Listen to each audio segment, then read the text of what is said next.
What's up, guys? It's High Kingdom Foundation here. Welcome back to the channel. We are sitting down with my 4-year-old male Rottweiler, Kerjack. He is the first Rottweiler that I ever got. Again, I got him 4 years ago. I got him as an 8-week-old puppy. He is the first Rottweiler I ever got, the first powerful breed that I've ever owned. So this is my first experience owning a powerful breed, owning a Rottweiler. So today I'm going to share with you for the last 4 years what I've learned about the breed and what I've learned about powerful breeds in general, but specifically the Rottweiler. So I've owned him. I owned Mercy as a puppy. I've had a litter of Rottweiler puppies, and I've been to countless Rottweiler shows, encountering a bunch of different Rottweilers, temperaments, personalities, different bloodlines. So I'm going to share with you what I've learned so far. I'm still a rookie to the breed. I haven't been in it as long as a lot of people have, but my addiction to Rottweiler started with Kerjack, and I went all in with the breed along with my American Bulldogs, and I've been hooked since. So I'm going to share with you what I've learned about the breed since.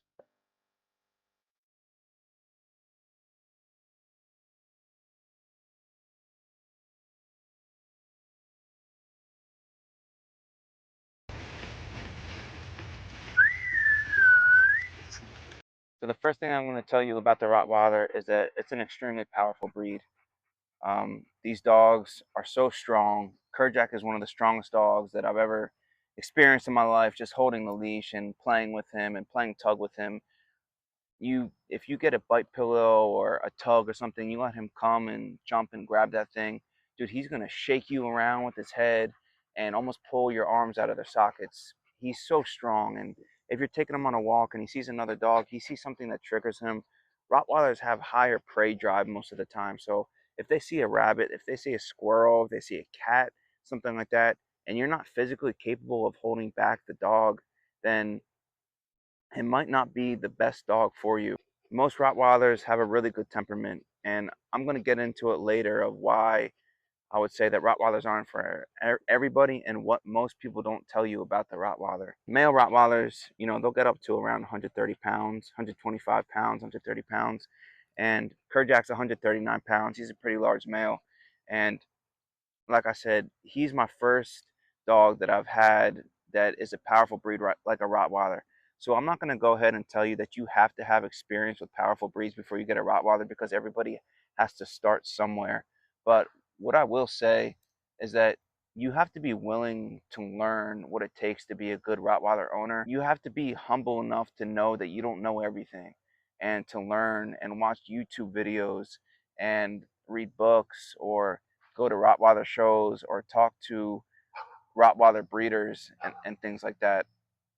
That's what I did in the beginning. I talked to a lot of different breeders. Well, I'll say a few different breeders.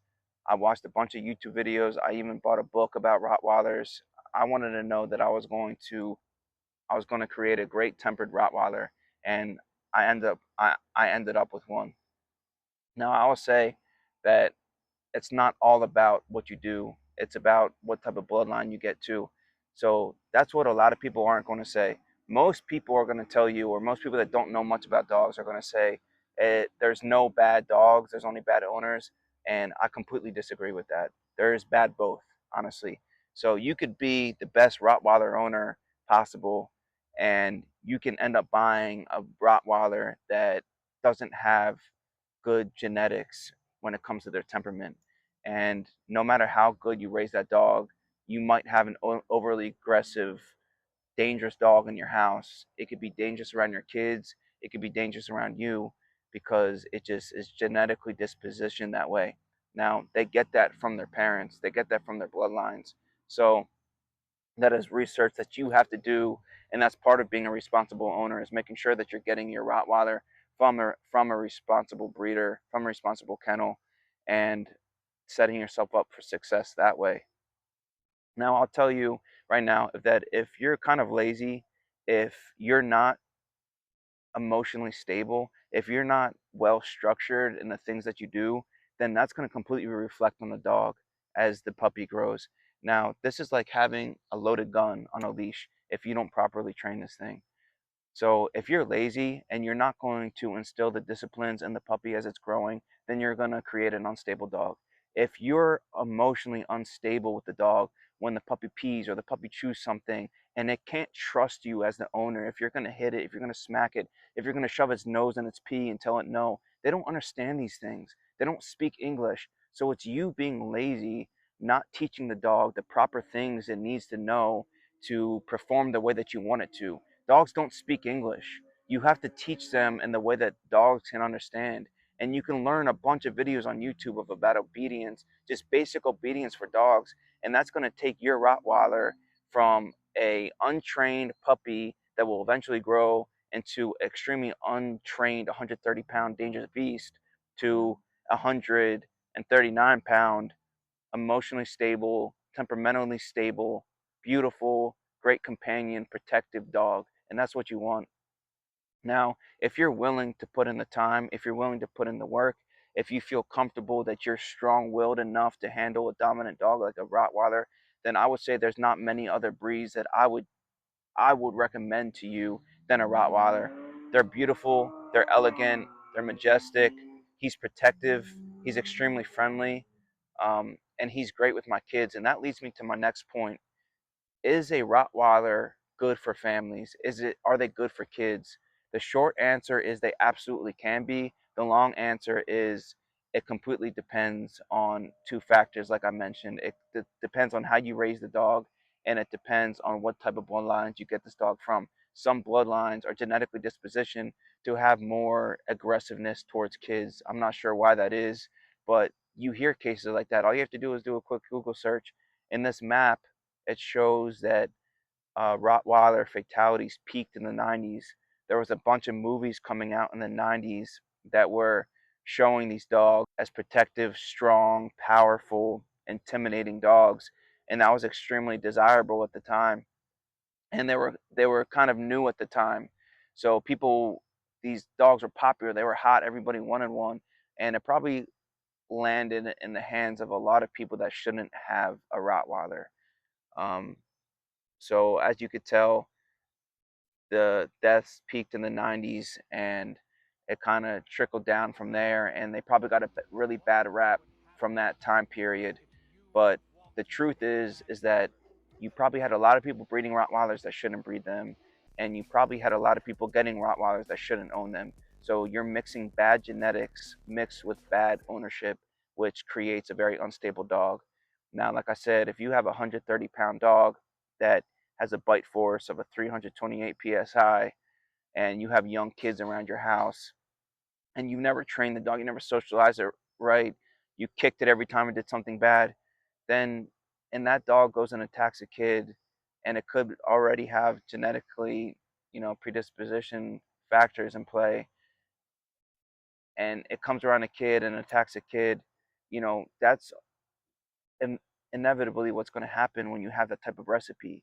You know, if I put, you know, sugar and bread and flour and eggs and whatever, and I put it all in a recipe and I bake it, it's going to make a cake. I'm not going to expect a soup to come from that. So it's the same thing with a Rottweiler. If you put a bunch of bad ingredients in there, you're going to get something that you put into it.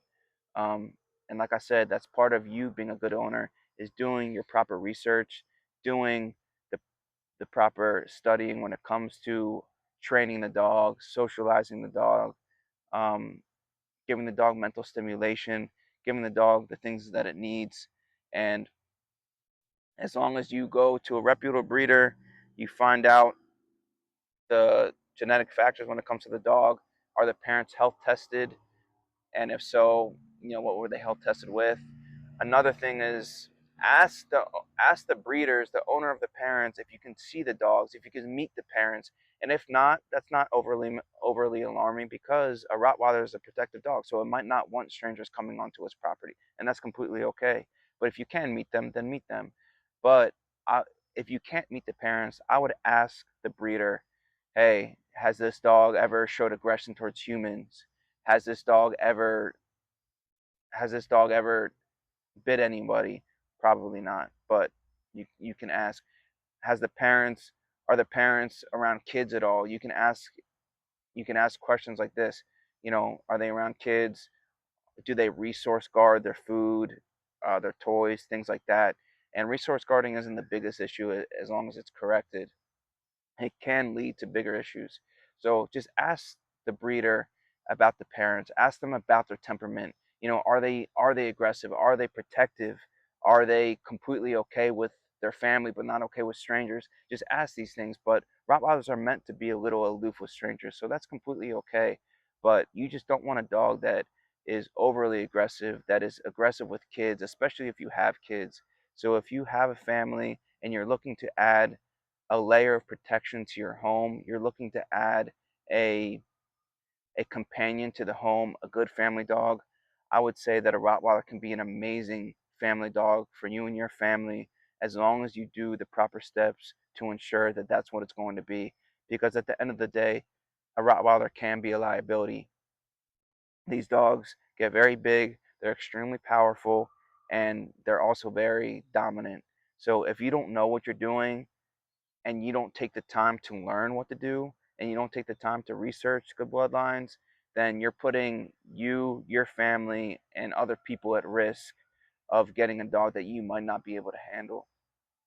Now, if that's not you, if you can provide a good structure for the dog, if you can give the dog the time that it needs to be trained, the socialization that it needs, the care that it needs, the love that it needs, then you're going to end up with an extremely loyal companion and protector and best friend. Like Kerjak's just here chilling with me, and he's such a good dog. I mean, you could tell how much this dog loves me, how much he loves my kids, and he's been a great example of a Rottweiler. I got him from German Select Rottweilers in Pennsylvania. So he has a great temperament. I think he came with a great temperament, and I was lucky enough to be able to train him somewhat decently. I'm not going to say that I was perfect with him, but I did take the time to train him properly. I took I disciplined myself enough to give him the proper structure that he needed as a puppy as he was growing up, and now I have a wonderful pet Rottweiler. Considering getting a Rottweiler, you just need to ask yourself these questions: am I willing to put the time in? Am I emotionally stable enough to handle the puppy stages of a Rottweiler and not flip out over little things that happen, like them chewing furniture, like them peeing in the house, like them doing things that they probably shouldn't? Are you willing just to put a little bit of time in to look up the bloodlines and to research and ask the breeder certain questions that you need to know about the parents? Now, if you can say yes to all those things, then I would definitely recommend a Rottweiler for you. Rottweilers are amazing dogs. They're loyal companions. They're fearless protectors, and they can make amazing family dogs. But if you answer no to those some of those questions, you don't necessarily have the time, and you're not going to put the time in, and you're a little emotionally unstable, and you flip out over little things easily, and you're already very stressed in life, then I don't know if adding a Rottweiler to your family is the best decision. If it is yes, and you will put the time in, you're going to end up with an extremely loyal best friend that I'm sure will change your life forever. So that's all for today's video. If you guys have any questions about socialization, about training, about anything else about a Rottweiler, please drop a comment below. Don't forget to like and subscribe to the channel so you don't miss any future uploads. But that's all for now. Thank you for watching this, and I'll see you on the next video.